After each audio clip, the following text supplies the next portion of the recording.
Di video kali ini, saya akan berbagi dengan Anda beberapa hal bagaimana caranya agar lebih produktif di usia muda.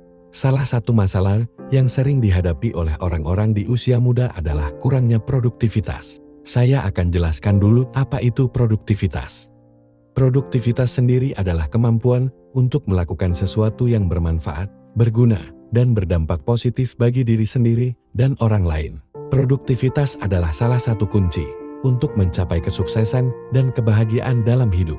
Namun, tidak selalu mudah untuk menjadi produktif, terutama di usia muda yang penuh dengan tantangan dan godaan. Untuk meningkatkan produktivitas di usia muda, ada beberapa metode yang akan saya ajarkan kepada kalian. Dengarkan baik-baik. Yang pertama, menetapkan tujuan yang jelas dan spesifik. Tujuan adalah arah dan motivasi yang akan membantu kita fokus dan bersemangat dalam melakukan sesuatu. Tujuan yang baik harus spesifik, terukur, dapat dicapai, relevan, dan berbatas waktu. Akan saya berikan satu contoh. Jika Anda ingin menjadi seorang dokter, maka tujuan Anda bisa berbunyi seperti ini. Saya ingin lulus kuliah kedokteran dengan IPK minimal 3,5 dalam waktu 6 tahun. Tujuan yang baik akan membantu Anda mengevaluasi kemajuan Anda dan mengukur keberhasilan Anda. Yang kedua, membuat rencana aksi yang realistis dan fleksibel. Rencana aksi adalah langkah-langkah yang harus kita lakukan untuk mencapai tujuan kita. Rencana aksi yang baik harus realistis, yaitu sesuai dengan kemampuan dan sumber daya yang kita miliki. Jangan membuat rencana aksi yang terlalu muluk-muluk atau terlalu mudah, karena itu akan membuat Anda bosan atau frustrasi. Rencana aksi yang baik juga harus fleksibel, yaitu dapat disesuaikan dengan situasi dan kondisi yang berubah-ubah. Jangan terpaku pada rencana aksi yang sudah dibuat, tetapi bersiaplah untuk mengubahnya jika diperlukan. Yang ketiga, mengelola waktu dengan baik. Waktu adalah sumber daya yang terbatas dan berharga. Kita harus bisa membagi waktu kita dengan bijak antara kegiatan yang penting, mendesak, tidak penting, dan tidak mendesak. Kita juga harus bisa menentukan prioritas, membuat jadwal, dan menepati deadline.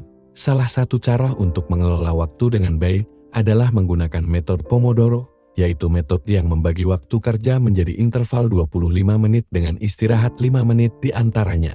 Metode ini dapat meningkatkan konsentrasi, efisiensi, dan kualitas kerja kita. Yang keempat, meningkatkan kesehatan fisik dan mental. Kesehatan fisik dan mental adalah dasar untuk produktivitas. Kita harus menjaga kesehatan fisik kita dengan mengonsumsi makanan bergizi, berolahraga secara teratur, istirahat cukup, dan menghindari kebiasaan buruk seperti merokok atau minum alkohol. Kita juga harus menjaga kesehatan mental kita dengan bersikap positif, berpikir kritis, belajar dari kesalahan, mengatasi stres, dan mencari dukungan sosial. Salah satu cara untuk meningkatkan kesehatan mental adalah melakukan meditasi, yaitu praktik yang melibatkan fokus perhatian pada napas, sensasi tubuh, atau objek lainnya. Meditasi dapat meningkatkan ketenangan pikiran, kesadaran diri, dan kesejahteraan emosional kita. Yang kelima, membangun kebiasaan baik dan menghilangkan kebiasaan buruk. Kebiasaan adalah perilaku yang dilakukan secara otomatis tanpa perlu berpikir banyak. Kebiasaan baik adalah perilaku yang mendukung tujuan dan produktivitas kita, sedangkan kebiasaan buruk adalah perilaku yang menghambat atau merusak tujuan dan produktivitas kita. Kita harus berusaha untuk membentuk kebiasaan baik dan menghilangkan kebiasaan buruk dengan menggunakan prinsip-prinsip berikut. CUE, yang berarti rangsangan yang memicu perilaku.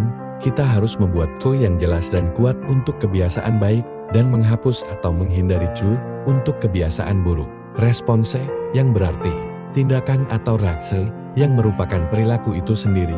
Kita harus membuat respons yang mudah dan nyaman untuk kebiasaan baik, dan sulit dan tidak nyaman untuk kebiasaan buruk. Reward, yang berarti hasil atau konsekuensi yang diperoleh dari perilaku. Kita harus membuat reward yang menarik dan memuaskan untuk kebiasaan baik, dan tidak menarik atau menyakitkan untuk kebiasaan buruk. Saya harap kalian paham dan bisa menerapkan salah satu dari metode yang sudah saya ajarkan untuk kalian, agar kalian bisa semakin sukses dalam hal finansial dan sosial. Demikianlah beberapa tips yang bisa saya bagikan tentang bagaimana metode agar kita produktif di usia muda. Semoga bermanfaat, dan terima kasih telah menonton video ini. Jangan lupa sukai videonya, dan jika ada pertanyaan silahkan tulis di kolom komentar. Sampai jumpa di video selanjutnya.